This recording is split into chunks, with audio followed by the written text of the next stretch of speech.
This episode of Hello Monday is brought to you by Delta. Delta flies to 300 cities. That's 300 cities where people sing in the car, 300 cities where people miss someone in one of the other 299 cities. And Delta isn't flying to those 300 cities merely to bring us together, but to show us we're not that far apart in the first place. Delta, keep climbing. From the editorial team at LinkedIn, I'm Jessie Hempel, and this is Hello Monday, a show about the changing nature of work and how that work is changing us. We focus a lot on that second part, how work is changing us. But this episode, I'm tackling the first part, the work. On deck this week, a field that hardly existed a decade ago. We're going to talk about online gaming. League of Legends, Fortnite. Earlier this year, I got very interested in it. It was the numbers. If you want to know where jobs will be in the future, just look at where people are spending money today, and they're spending a lot on gaming. Like more than $1 billion next year. They're building actual arenas to host tournaments. They're putting together professional teams and leagues. Kids are going to college on gaming scholarships. And that means that just like with basketball or football, there will be lots and lots of opportunities for people who want to advertise or design software or become a team doctor. Really, that's a job. But before we get to those jobs, we gotta understand the sport. And there's no better way to do that than to take you to a room full of gamers late at night on the Lower East Side of Manhattan. So I sent my producer, Laura Sim, down to the Waypoint Cafe. The night she visited, there was a tournament going on. I'm here at Waypoint Cafe. It's a Tuesday night, and there's about 70 gamers here tonight. They're currently warming up for a Super Smash Bros. Tournament, a game where players pick an avatar to fight against opponents. In one part of the cafe, there's a special streaming room where 4 guys sit, and they're being recorded as they play. So right now we are streaming a Super Smash Bros. Ultimate tournament. Right now what's happening on the stream right now is that they're doing a couple of friendlies, which are matches that are not in bracket. It's just maybe a couple of hand warmers, playing games for fun. And the people who are going to win tonight, how much do you think they play a day or a week? I'm pretty sure they invest a lot of time into the game. Like, hours upon hours of their time with the game. And we do have a couple of good players that come out here. Some of that are best in the state, some of the best in the city. Some are competing for money, right? Yeah, everybody's competing for money today. Can you break down what we're seeing here? Yeah, actually, I can hand you over to our stream organizer. Yo, Cinder. Yeah, so basically right here, we pretty much have our main streaming PC. We have pretty much 3 different monitors that we use to run like separate applications. Like XSplit is like the basis of it, but I'm also able to project the game to my casters here. Of course, I have Kid and Apollo, that's their tags, and Wildcard, of course, as well. But yeah, so that's their gaming name. Yeah, that's their gaming names. But this is pretty much my setup for the most part. This is how we make sure everybody on Twitch can watch us streaming. This is how we get our videos on YouTube, and this is also how we get the word out about our tournaments and everything like that. Just to be clear, the thing called Twitch that they're talking about, that's a streaming service just for video games. Millions of people tune in to watch a stream. Station 2, can I get Vernius versus Codeman? Vernius versus Codeman on Station 2. On Station Players head to their stations, and then I could feel a surge of intensity in the room. On Station 3. In the hour that I spent at Waypoint, I saw only one other player who wasn't a guy. Are you a gamer? Yes, I guess, yeah. And I see that we're kind of the only ladies here. Yeah. Is that generally how it is? Right, so I guess, yeah, that's one of the things that always, I don't want to say it bothered me, but it always made me stand out as being one of the only girls in tournaments. So here at Waypoint, I'm usually the only girl. Well, with the exception of you in this tournament. So, it gets a lot of unwanted attention, but at the same time, it's like I want to try to be someone that's not just known as a girl in this community. So better be known as a player, but in Smash, in this community, I'm better known as an artist, which I've decided to own up for because I didn't want the attention of just being a girl in the community. So finding something else to channel the energy and to channel the attention to something that I can do something to like contribute to the community is something that I really appreciate.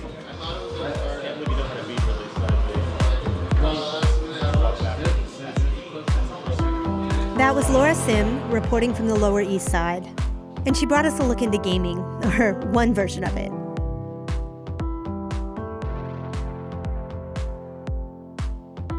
Lots of folks game in their living rooms or just watch over Twitch. And then on the other end of the spectrum, a few go pro. Think Michael Jordan. People fill up arenas the size of Madison Square Garden just to see them play. More on that after a break. This episode of Hello Monday is brought to you by Delta. Delta flies to 300 cities around the world. That's 300 cities where everyone does the same things you do. That's 300 cities where the people in those 300 cities think they're the only ones who know about that one really great place. 300 cities where on the way there, you can listen to Hello Monday on the in-flight entertainment system. For real. Delta isn't flying to 300 cities merely to bring us together, but to show us that we're not that far apart in the first place. Delta, keep climbing. And we're back. Gaming's been around for a long time. When I was in first grade, my neighbor got an Atari. I'd go over to her house after school and watch her play Frogger, and sometimes she'd even let me play. But what's going on now is super different. Partly it's because the internet exists, and it's really fast. Partly it's because games like League of Legends and Fortnite let us play with each other. And then over the past decade, gaming has gone from a fun thing to do to a professionalized sport like football. And at the heart of that change is the pro. A person who plays so well and so smart, they make a living out of it. I wanted to figure out how you become one, so I called Andy Dinh. So I came from a family of immigrants. We're Vietnamese, and they had to make some huge sacrifices to immigrate over to the U.S., and because of that, they were really focused on education. Andy's the founder of one of esports' biggest teams, Team Solomid, known as TSM. They're best known for playing League of Legends. Andy started playing the game as a teenager right when it came out, a decade ago. So like live streaming you see today online, whether it's on YouTube, Instagram, Twitch, that didn't exist, and that just started to grow when I started to game. He became close with a group of players online, and they formed their first team. Andy was team captain. The 4 other players came from all around. One from Canada, one from California, like Andy, one from New York, and Hawaii. We all flew together to Europe to compete in a tournament really early on in esports.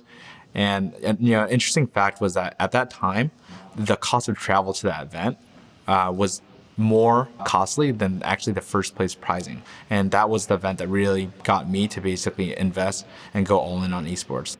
Andy and his team moved in together into what's called a gaming house, and they trained for hours and hours a day.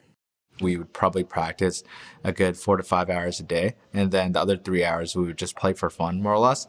And so even though we've never met in person, we already had a connection, and so it felt really normal just spending time with those guys.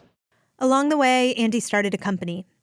They created videos that featured tips on how to play League of Legends, as well as streams of actual games. And the money started coming in. Sponsorships from Geico, Logitech, Dr. Pepper. This money helped cover expenses for a team of players. And it became a lot to manage. Yeah, so during the time period that I played for 3 to 4 years, I had a team that was running our websites, keeping it up to date, but at the same time, I was also acquiring other media properties on the side. So, since I was 17, the gap between 17 and 20 meant playing during the day, working at night, right? And so it was really challenging to be a young entrepreneur that didn't have much management skill to doing sales, partnerships, acquisitions, even managing finances. Or I was getting all sorts of help from my brother on the accounting and finance end, even renting a house. That was like a challenge for a 17-year-old, right? I couldn't even sign off on a house. I didn't have any credit. So even though I had like a really strong income, I didn't have any history of work. And so, I made $20,000 a month, but I couldn't even rent a house for $2,000 a month. And so I had to get my mom to help me. That was interesting. So eventually, Andy quit playing in tournaments so he could focus on the business. And the reason why I stopped playing was I thought that I was doing my team a disservice for being a coach, being a player, and also running my business. And I wasn't able to actually compete at the highest level, even though I was a player that was still at the top of my position in our region. It just didn't make sense for me to work on 3 jobs at once. Taking a step back, the industry is presenting a lot of jobs for people who aren't just gamers. Consider, for example, how Andy's team even works with a physical therapist. You could get injured in esports, right? Whether it's your posture, your hands, getting carpal tunnel, arthritis. A lot of teams now, they're buying those desks that move up and down so you can change your position. But it's really actually important to stretch, especially if you're sitting down for 8 hours a day doing the same movement. It could be really bad for your hands, right? You might notice that a lot of this language sounds like what you'd hear with regular sports. So I asked him if he considers himself an athlete. I mean, there's always this debate between traditional sports and esports, whether esports is a sport or not. And to be honest, like most esports players honestly don't care whether regardless as an athlete or not. At the end of the day, if you look at, LeBron James, Steph Curry, or any of those guys, right? At the end of the day, they're entertainers, they're content. They are on a show and they're good at what they do, and people recognize them for that. And they watch them, and all those guys, they make money off of eyeballs. The NBA, they make money off of media rights, advertising, wearing Nike shoes. So they're basically entertainers that monetize their reach, right? And so we just thought that it was something that it was a big passion that we really enjoyed. We wanted to compete and we wanted to focus on what we were passionate about. That was Andy Dinh. His pro career got started when he competed with people he met through the game. But not everyone you meet playing games is friendly. The New York Times just featured reporting on predators who misrepresent themselves in games. They want to lure young people into dangerous situations. Because gaming is such new territory, the norms for how we interact with them are still getting worked out. And it's especially critical we talk to our kids and our friends about how to stay safe while playing. Now let's talk jobs. But first, I want to stop for a minute and ask you to fill out our listener survey. So here at Hello Monday, we want to make episodes about the topics that you care about. So let us know what you want more of at linkedin.com/hello. That's linkedin.com/hello. It takes 5 minutes. And if you fill it out, 5 responders will receive a Hello Monday gift package sent straight to your door. Thanks. All right, back to the show. To get a sense of the jobs developing in the e-gaming industry, I reached out to my colleague, Brian Hsu. He's a data scientist here at LinkedIn, and he's a gamer himself. So for me, I primarily right now play League of Legends. Any other game I would get into right now, I think would be start to majorly detract on my life and productivity. He also follows competitive gaming. Yes, I actually do follow along with some of the professional tournaments. Actually, the League of Legends World Championship just happened this past weekend. Brian found that the most hiring is happening in 3 categories.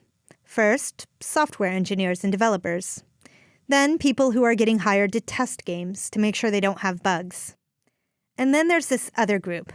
There's a lot of artists and writers getting hired into these game developer companies. When I play these games, it's not just a big guy with a sword. This big guy with the sword has an entire backstory about how he is now king of this kingdom, and he is in love with this ice queen, and they have a feral dog who is terrorizing the kingdom as well. And so there are people to generate these entire stories and add so much color behind a lot of the characters that people are playing with. It's almost like a mix between tech in terms of developing the games and also entertainment in driving some of these stories behind them. And as I was thinking about all the growth that I was seeing, it was hard not to think about where women belong in this field. Gaming has an uncomfortable history of harassment. Most of the people Laura and I met while producing this episode were guys, but not everyone. And Brian told me that little by little, the data shows the percentage of women in this field has increased. Right now, about a quarter of the people going into jobs in gaming are women, and in some types of jobs, it's more.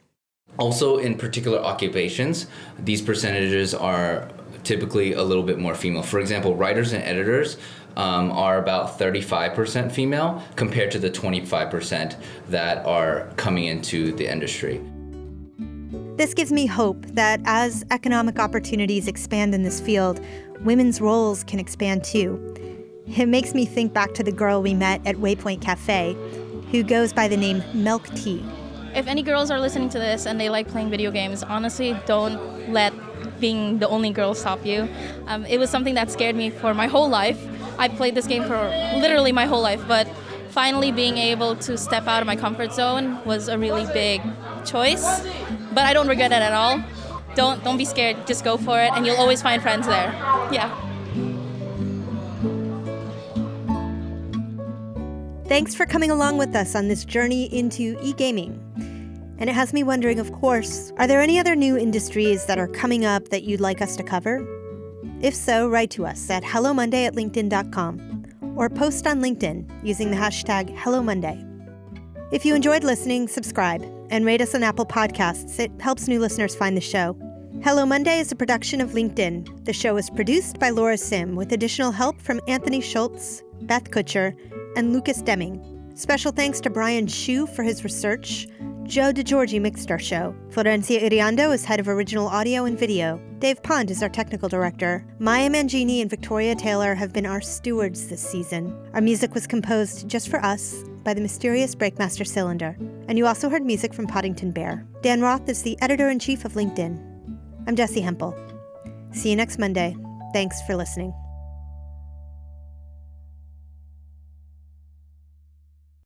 I'd love to know from you just what the most frequent misconceptions you hear about e-gaming are. What do people get wrong a lot? I think the largest misconception is that it's a waste of time. I think that, like I just mentioned, there's a lot to learn from it if you're applied. I think that if you were to do anything where you just don't care, whether it's going to school and not caring, or playing sports and not really caring about being better, I think that, like, with anything, you can just trivialize it and say, oh, that is a waste of time. I think that people should, think of gaming as an opportunity for whoever it is to spend time in what they're interested about, and like try to learn the values that you can actually learn from the ecosystem.